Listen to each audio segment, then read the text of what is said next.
मीरपुर ख़ास पुलिस पारां जुड़तू मुक़ाबले में मारियल उमरकोट वासी डॉक्टर शाहनवाज कुंभर जी ॿीहर करायल पोस्टमार्टम में संदसि जिस्म सड़ण ऐं कुल्हे जी हॾी टुटल हुअण जो इंकशाफ साम्हूं आयो आहे।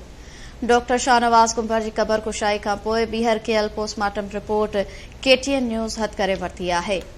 रिपोर्ट मूजिब डॉक्टर शाहनवाज जे 5 पासनि खां पासराटी ऐं कुल्हे जी हॾी टुटल हुई। हॾीअ जा कुझु हिस्सा बि गुम थियल हुआ।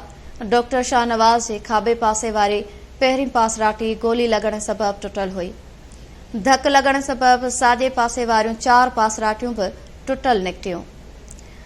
रिपोर्ट में ॼाणायो वियो आहे त डॉक्टर शाहनवाज जे लाश जो अॻियो हिसो, चेहरो, मथे जा वार ऐं चमड़ी बि सड़ियल हुई।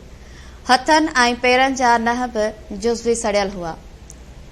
लम्स जे डॉक्टर्स मूजिब डॉक्टर शाहनवाज जे जिस्म जा मुख़्तलिफ़ जुज़ा DNA टेस्ट ऐं केमिकल इमिगेशन लाइ लेबोरेटरी मोकिलिया विया आहिनि, जंहिं बाद मुकमल रिपोर्ट तयार कई वेंदी।